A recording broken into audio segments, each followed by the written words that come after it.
प्यारे दोस्तों, आज के लेक्चर में हम देखेंगे due MSc mathematics entrance exam 21 linear algebra से जितने भी क्वेश्चन पूछे गए हैं सबको एक एक करके यहाँ डिस्कस करेंगे। चलो, क्वेश्चन फर्स्ट क्या है?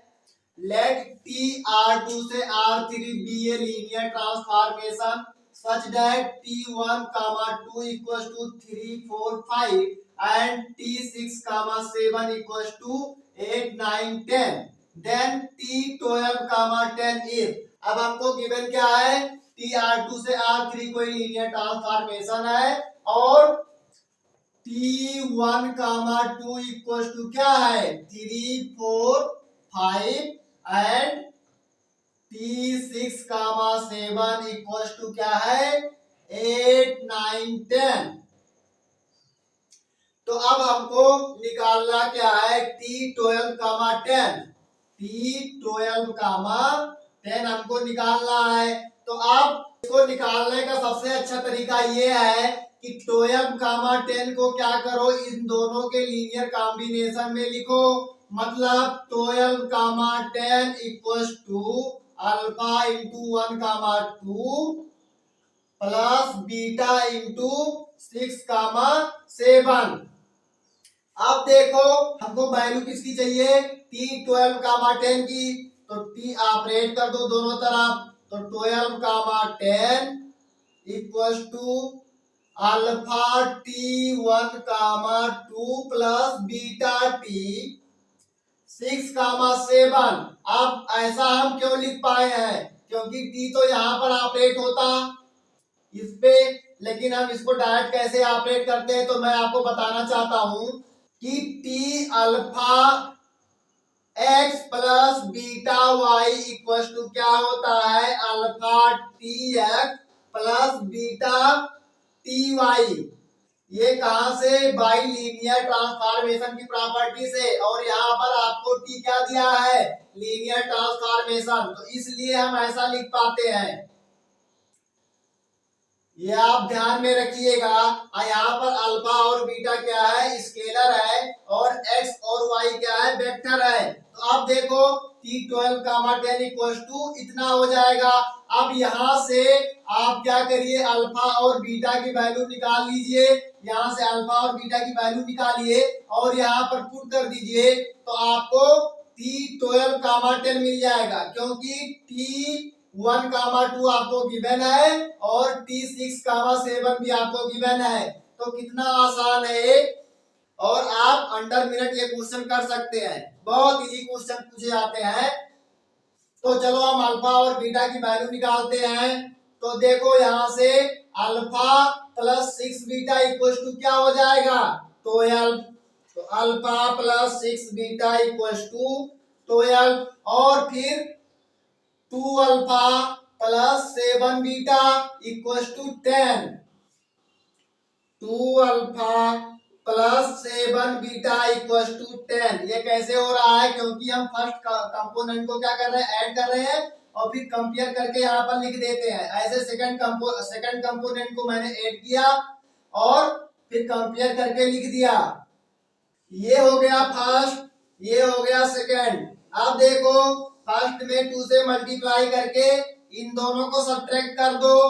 तो ये क्या हो जाएगा? ये हो जाएगा 2 alpha plus 12 beta equal to 24।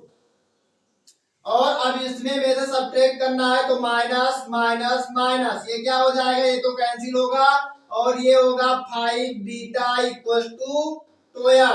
तो यहां से बीटा इक्वल टू क्या हो जाएगा? Beta equal to 12/5। नहीं, यहां जब इसको सब्ट्रैक्ट करेंगे तो ये आएगा 14 और यहाँ पर हो जाएगा 14/5। तो बीटा की वैल्यू आपको मिल गई। तो बीटा की वैल्यू किसी भी क्वेश्चन में आप पुट कर दीजिए, अल्फा की वैल्यू आपको मिल जाएगी। तो चलो बीटा की वैल्यू हम इसमें पुट करते हैं सेकंड वाले में। तो 2 अल्फा प्लस 7 इंटू बीटा की वैल्यू 14/5 इक्वल टू 10। तो अब यहां से देखिए 2 अल्फा प्लस 98/5 इक्वल टू 10। तो आप देखिए ये क्या हो जाएगा, 2 अल्फा इक्वल टू 10 माइनस 98/5।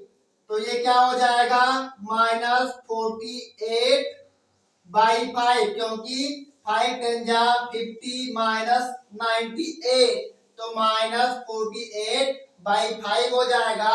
और ये वैल्यू किसकी आई, 2 अल्फा की आई। तो अब अल्फा इक्वल टू क्या हो जाएगा, अल्फा इक्वल टू हो जाएगा -24/5। तो आप देखो अब अल्फा क्या मिल गया, अल्फा मिल गया -24/5 और बीटा क्या है, बीटा 14/5। अब आप किसमें पुट कीजिए, आप इस इक्वेशन में पुट कीजिए तो क्या आ जाएगा,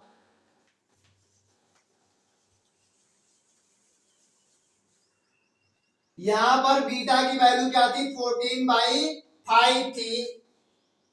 तो अब अल्फा और बीटा की वैल्यू किसमें पुट करो, इसमें पुट करो। तो T12, 10 इक्वल टू अल्फा की value -24/5 into T1, 2 plus beta की वैल्यू 14/5 T6, 7।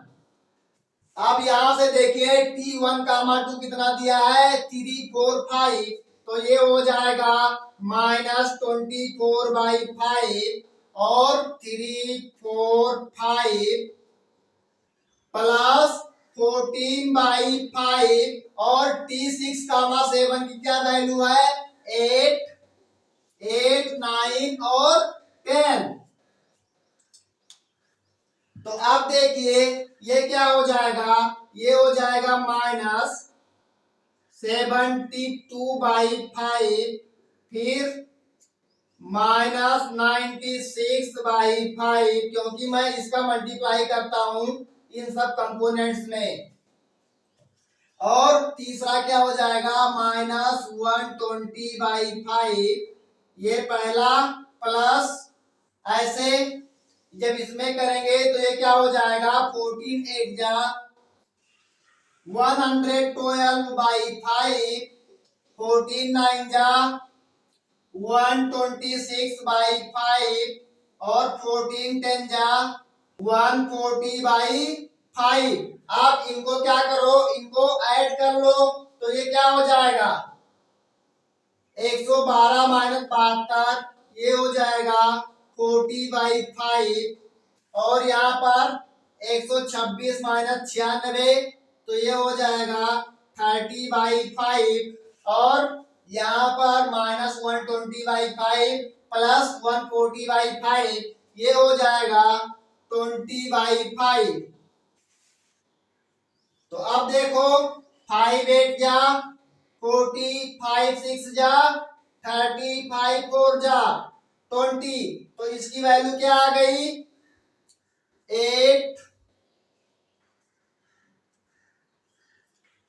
8, 6, 4।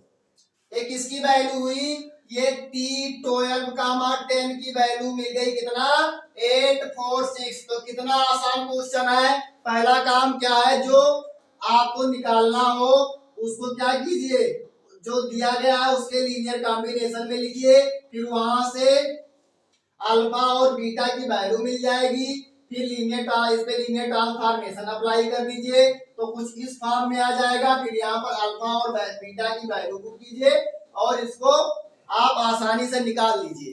तो बहुत आसान क्वेश्चन आते हैं, बस आपको केवल तरीका पता होना चाहिए। तरीका बताने के लिए मैं आपके साथ हूँ और पूरी कोशिश करूंगा अच्छे से समझाने की।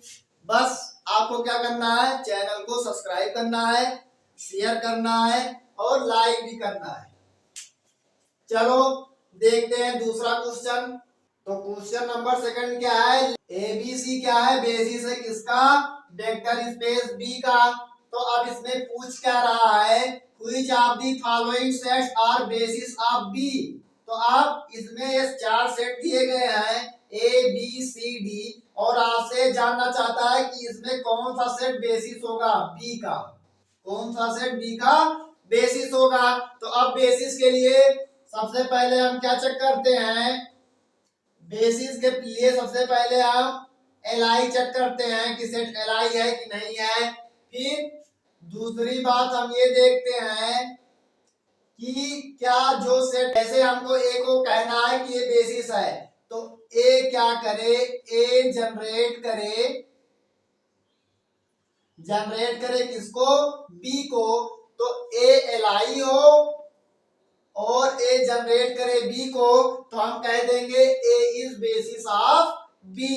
तो अब बेसिस चेक करने के लिए आपके पास एक तरीका आपको पता होगा, लीनियर कॉम्बिनेशन से जो भी वेक्टर दिए गए हैं उनको क्या करो, उनको स्केलर के लीनियर कॉम्बिनेशन में लिखो और उसको जीरो के बराबर करो और चेक करो क्या सारे स्केलर जीरो आ रहे हैं। अगर सारे स्केलर जीरो आ गए तो आप कह देते थे कि ये सेट एलआई है।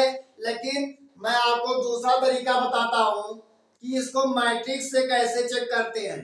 अब हम पहले से जानते हैं जो set A B C given है ये किसका बेसिस है, बी का बेसिस है। और यहाँ पे ये किस फॉर्म में लिखा है, ए और बी के फॉर्म में लिखा है, मतलब ए और बी को मिला के ही लिखा है। तो ए के एलआई चेक करने का सबसे अच्छा तरीका ये है कि ए बी सी के जितने भी कोफिशिएंट हैं उनको क्या करो, उनसे एक मैट्रिक्स बनाओ और देखो मैट्रिक्स का डिटरमिनेंट अगर नॉन जीरो आ रहा है तो आप कह दो कि सेट एलआई है, अगर जीरो आ रहा है तो आप कह सकते हैं कि सेट एलडी है। डिटरमिनेंट नॉन जीरो तो LI, determinant equal to zero तो एलडी। तो अब देखो, अब इससे मैं एक मैट्रिक्स बनाता हूं। सेट ए क्या गिवन है, ए है 2a plus 3b comma 2a minus c comma a plus b। अब इसको मैट्रिक्स फॉर्म में कैसे लिखते हैं, ये देखो, अब a का कोफिशिएंट पहले में 2, फिर b का 3 और c 0, और इसमें a का कोफिशिएंट 2, b का 0 और c का -1। इसमें a का कोफिशिएंट 1 और b का कोफिशिएंट 1 और c का 0। आप इस मैट्रिक्स का क्या करो, डिटरमिनेंट निकाल लो। अगर इसका डिटरमिनेंट नॉन जीरो है तो आप कह देंगे सेट एलआई, अगर डिटरमिनेंट जीरो है तो आप कह देंगे सेट एलडी। तो इसका डिटरमिनेंट क्या हो जाएगा, 2 इंटू जीरो -1 -3 इंटू 0 -1। अब ये क्या आ गया, ये आ गया 2 - 3 इक्वल टू -1। ये नॉट इक्वल टू 0 है, मतलब आपका सेट एलआई है और इसमें ए बी सी तीनों वेक्टर आ रहे हैं। तो ये स्पेस भी करेगा वेक्टर स्पेस बी को, तो ये क्या हो जाएगा, ये बेसिस हो जाएगा। ऐसे आप बी को चेक करिए। अब बी को मैट्रिक्स के फॉर्म में आप लिखो तो ये क्या हो जाएगा, ये हो जाएगा यहाँ पर पहले में a का कोफिशिएंट 2, b का कोफिशिएंट 3 और c का कोफिशिएंट 0।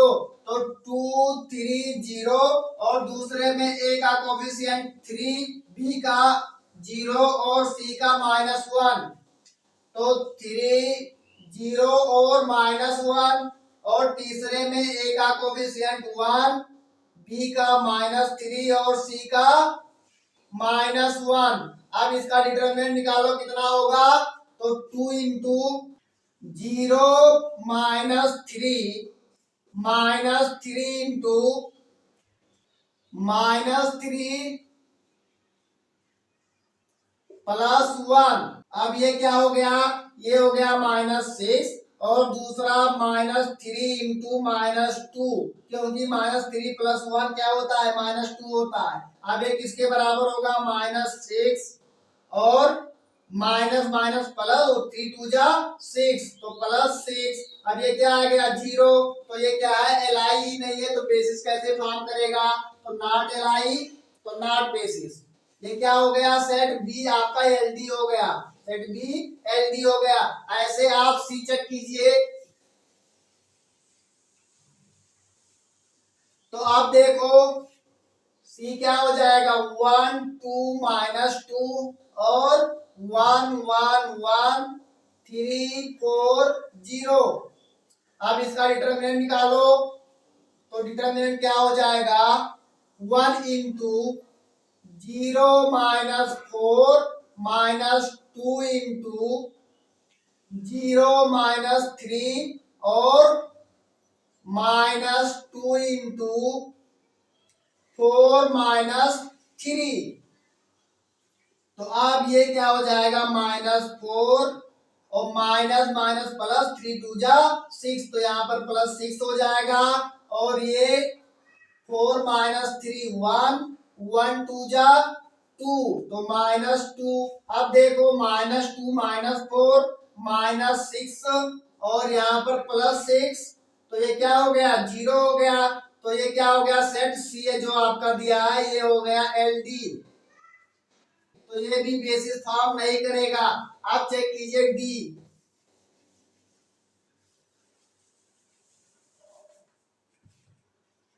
तो ये क्या हो जाएगा, इससे मैट्रिक्स बनाओ, तो मैट्रिक्स क्या होगी, 3 - 3 6 - 3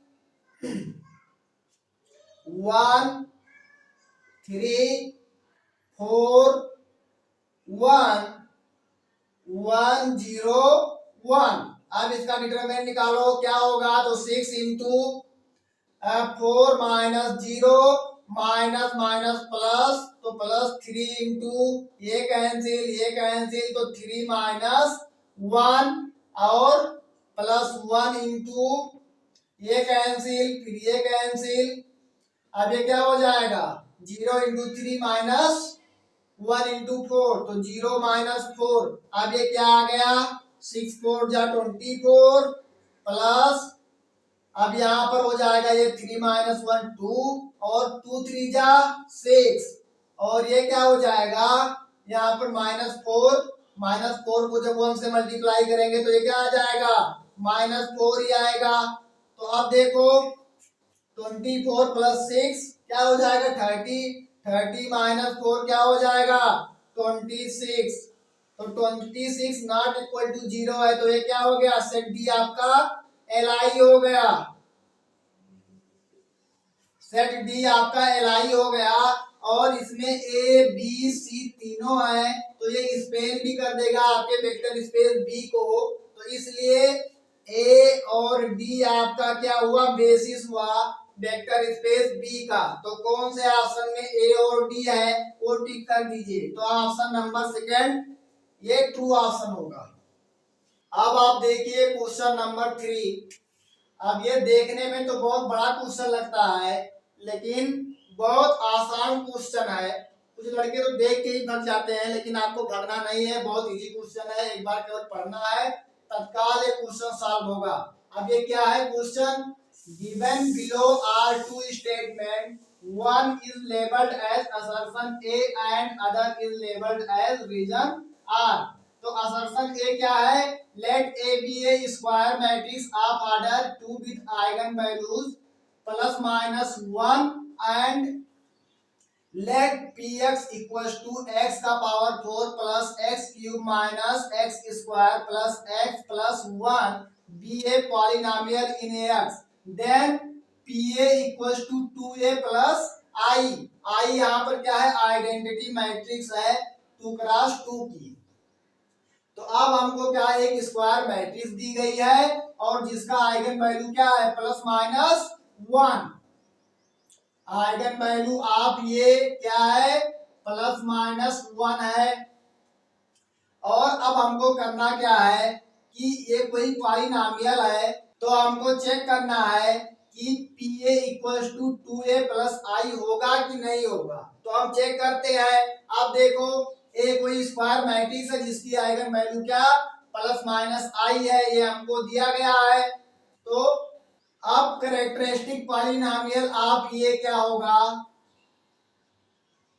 ये होगा x-1 इंटू x प्लस 1, ये हो गया x² - 1।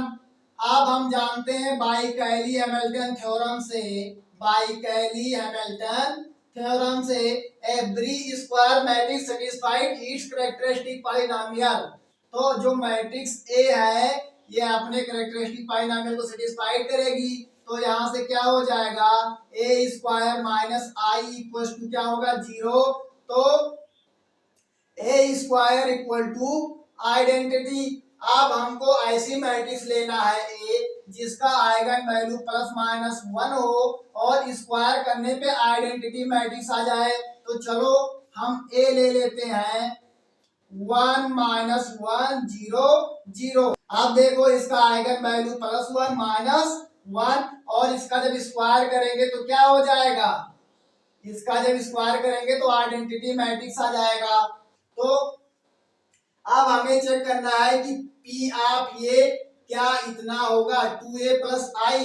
तो अब जो पॉलिनोमियल आपको दिया गया है x की जगह पे a पुट कर दीजिए और देखिए क्या 2a प्लस आई आ रहा है। तो गिवन पॉलिनोमियल क्या है, px इक्वल टू एक्स का power 4 plus x cube minus x square plus x plus 1। तो अब pa क्या हो जाएगा, x की जगह पे a पुट करो तो a का power 4 plus a cube minus a square plus a plus I. तो आप देखो a square equal to identity है तो a का पावर 4 भी आइडेंटिटी होगा। तो यहाँ पर क्या आ जाएगा, आइडेंटिटी और a क्यूब इक्वल टू क्या हो जाएगा, a क्यूब इक्वल टू क्या होगा, a होगा। इसमें a से दोनों तरफ मल्टीप्लाई कर दो तो a cube equal to a हो गया और माइनस a स्क्वायर की value identity plus a plus I. अब देखो a प्लस a ये क्या हो जाएगा 2a और i से i कैंसिल, यहाँ क्या बचा i तो प्लस i। तो pa क्या आ गया, pa क्या आ गया 2a प्लस 1। और हमको यही चेक करना था इस पॉलिनोमियल में a रखेंगे तो pa equal to 2a plus i आएगा जो कि आ रहा है। तो ये स्टेटमेंट क्या हो गया, ट्रू हो गया। अब दूसरा देखो, अब दूसरा स्टेटमेंट रीजन आर है, इसको चेक करना है क्या है, ट्रू है कि फॉल्स है। Let A be a square matrix with characteristic polynomial delta x equal to x का power n plus a1 x का power n minus 1 plus dot dot dot plus an, then a is invertible matrix if and only if an not equal to 0।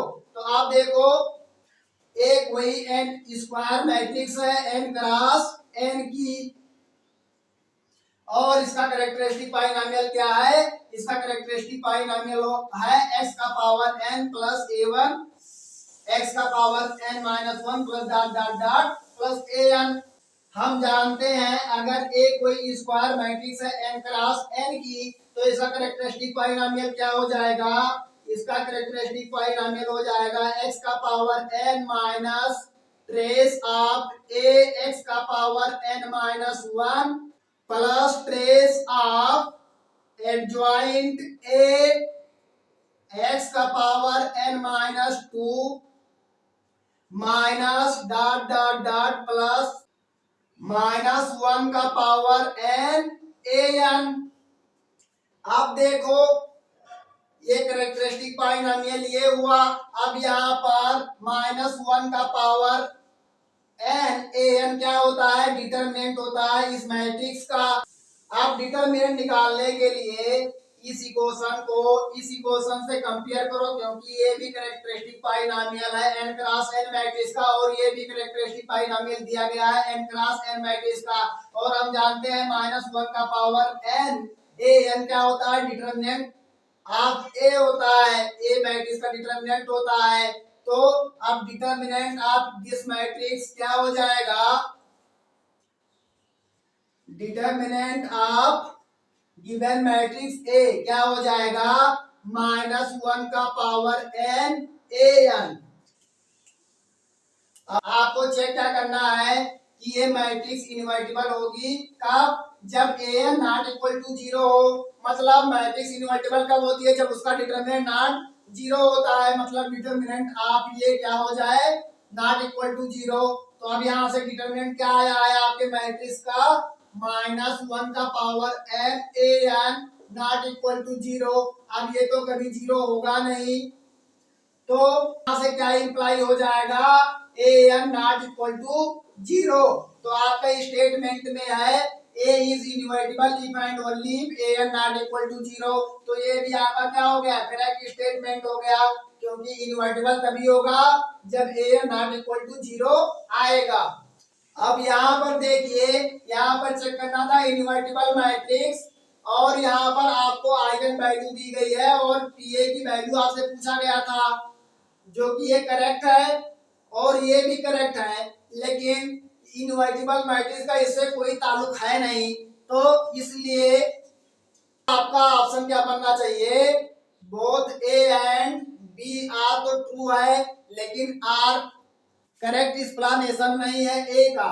तो आपका option क्या होगा, both A and R true and R is not correct explanation of A. तो आपका second option correct हुआ और ये सारे गलत हो गए। A is true but R is false, ये गलत, ये is false but R is true, ये भी गलत है, और पहला बोथ ये एंड आर ट्रू, ये तो बात सही है। Is the correct explanation of ये, R is the correct explanation of ये। तो आप देखिए आर का ए से कोई भी रिलेशन नहीं है, क्योंकि यहाँ पर इनवर्टिबल चेक करना था और यहाँ पर आइगन वैल्यू दी गई थी और पीए की वैल्यू चेक करना था। तो अब इनवर्टिबल मैट्रिक्स से इससे क्या ताल्लुक है, कोई ताल्लुक नहीं है। तो not correct explanation of A, R is not correct explanation of A. तो ये क्वेश्चन कितना इजी था, बहुत आसान क्वेश्चन था, और इतना बड़ा केवल लिख दिया था। कुछ लड़के तो यही देख के छोड़ के भाग जाते हैं क्वेश्चन, तो आपको भगना नहीं है, क्वेश्चन पढ़ना है एक बार, और बहुत इजी क्वेश्चन है। चलो देखते हैं क्वेश्चन नंबर 4 कैसे सॉल्व करेंगे। क्वेश्चन क्या दिया गया है, given below are two statements. पहला स्टेटमेंट क्या है, consider the product defined on R3 as x comma y equals to x1 y1 minus x1 y2 minus x2 y1 plus k x2 y2 plus 3x3 y3 where x equals to x1 x2 x3 and y equals to y1 comma y2 comma y3, और ये किसके member है, R3 के member है। तो आपको check क्या करना है, the space R3 is an inner product space for each के ग्रेटर देन 0।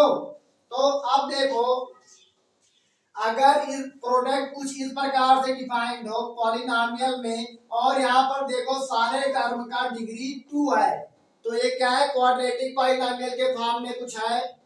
तो इसको सॉल्व करने का तरीका ये होता है, इसके कोफिशिएंट से एक मैट्रिक्स बनाओ।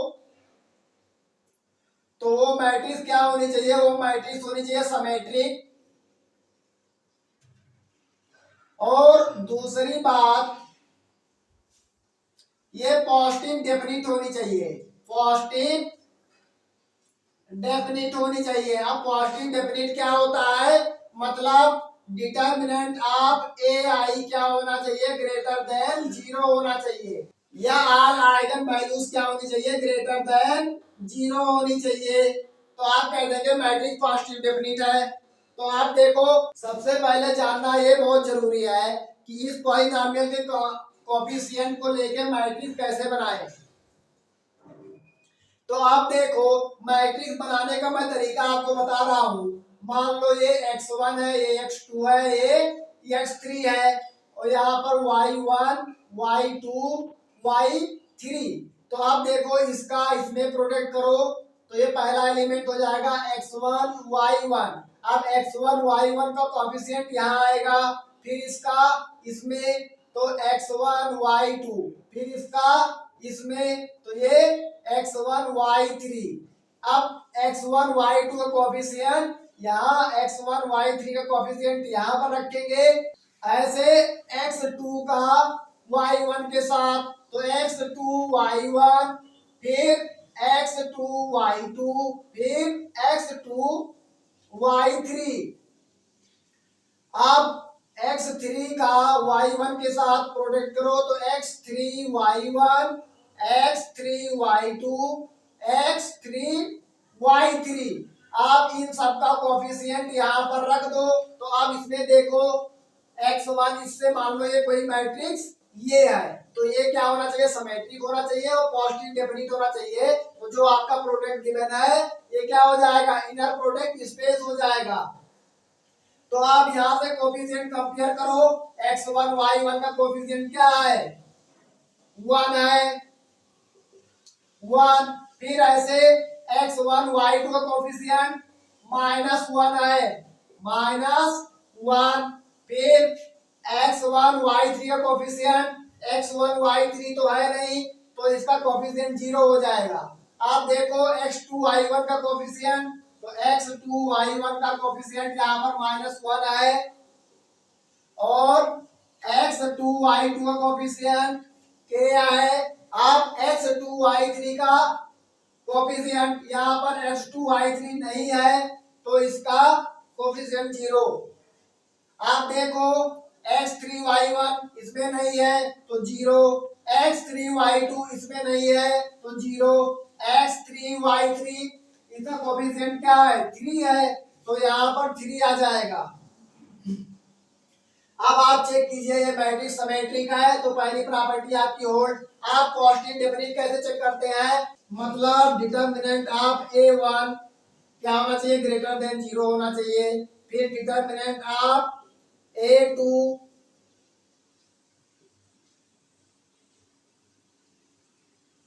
ये ग्रेटर देन 0 होना चाहिए।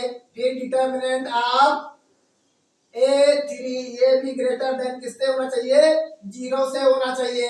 तो आप देखो इसका A1 का मतलब 1 क्रॉस 1 मैट्रिक्स, तो इसका डिटर्मिनेंट। आप A2 का मतलब 2 क्रॉस 2, तो इसका डिटर्मिनेंट। आप A3 का मतलब 3 क्रॉस 3 की तो मैट्रिक्स है, तो पूरे का डिटर्मिनेंट। आप 1 क्रॉस 1 मैट्रिक्स का डिटर्मिनेंट देखो, तो डिटर्मिनेंट ऑफ 1 क्रॉस 1 क्या हो जाएगा, 1 है, तो ये ग्रेटर देन 0, तो ये तो ठीक है। फिर इसका भी देखो, आप 2 क्रॉस 2 का इसका डिटर्मिनेंट क्या हो जाएगा, 1 -1 के। अब इसका ग्रेटर देन 0 होना चाहिए, डिटर्मिनेंट इसका ग्रेटर देन 0 होना चाहिए, तो ये क्या हो जाएगा, k -1 ग्रेटर देन 0 होना चाहिए, तो k ग्रेटर देन 0 होना चाहिए। एक बार स्टेटमेंट फर्स्ट देख लेते हैं। अब ये जो प्रोडक्ट डिफाइंड है, यहाँ पर D space R3 is inner product space for each के ग्रेटर देन 0। अब ये इनर प्रोडक्ट स्पेस कब होगा, जब के ग्रेटर देन 0 होगा, लेकिन यहाँ पर क्या आ रहा है, के ग्रेटर देन 1। तो पहला स्टेटमेंट आपका गलत है, क्योंकि सेकंड कंडीशन नहीं होल्ड हो रहा है। तो अब ऐसे इसके लिए चेक करते हैं, इसका मैट्रिक्स रिप्रेजेंटेशन लिखिए और देखिए सिमेट्रिक है, फिर उसके बाद देखिए पॉजिटिव डेफिनिट है कि नहीं है। तरीका सेम है, तो इसका मैट्रिक्स रिप्रेजेंटेशन क्या होगा, आप B equals to U, U1, U2, U3 और ये B1, B2, B3। अब देखो अब U1 B1 का कोफिशिएंट 1 है, U1 B2 का कोफिशिएंट -1 है, U1 B3 का कोफिशिएंट यहाँ पर नहीं है, U1 B3, तो इसका कोफिशिएंट 0 हो जाएगा। ऐसे U2 B1 का कोफिशिएंट U2 B1 का कोफिशिएंट -1 है। अब यहाँ पर U2 B2 का कोफिशिएंट देखिए, तो U2 B2 का कोफिशिएंट क्या है, 2 है, तो यहाँ पर 2 आ जाएगा। ऐसे U2 B3 का कोफिशिएंट देखिए, तो U2 B3 का टर्म यहाँ पर नहीं है, तो इसका कोफिशिएंट 0 हो जाएगा। अब U3 B1 का कोफिशिएंट देखिए, U3 B1 यहाँ पर नहीं है, तो इसका कोफिशिएंट 0। ऐसे U3 B2 भी यहाँ नहीं है, तो इसका भी कोफिशिएंट 0। अब U3 B3 क्या होगा, U3 B3 का कोफिशिएंट m है। तो आप देखो ये मैट्रिक्स क्या है, सिमेट्रिक मैट्रिक्स है, तो पहला कंडीशन तो फुलफिल हो गया। आज इसको चेक करना है क्या, एक पॉजिटिव डेफिनिट। अब पॉजिटिव डेफिनिट के लिए डिटर्मिनेंट ऑफ B1 क्रॉस 1 क्या हो जाएगा, 1, जो ग्रेटर देन है किससे, 0 से। आप डिटर्मिनेंट ऑफ 2 क्रॉस 2 देख लो, इसका डिटरमिनेंट देखो तो ये क्या हो जाएगा 2 माइनस 1, ये भी 1 आ गया तो ये ग्रेटर देन 0 है। आप 3 क्रॉस 3 का हम देखते हैं तो ये हो जाएगा m into determinant of B 3 cross 3, ये क्या होगा m इंटू 2 माइनस 1। अब ये क्या हो गया, ये हो गया m, तो m ग्रेटर देन 0 होना चाहिए तभी तो ये पॉजिटिव डेफिनिट होगी। आप स्टेटमेंट देखो, the space R3 is an inner product space for each m greater than 0 के लिए।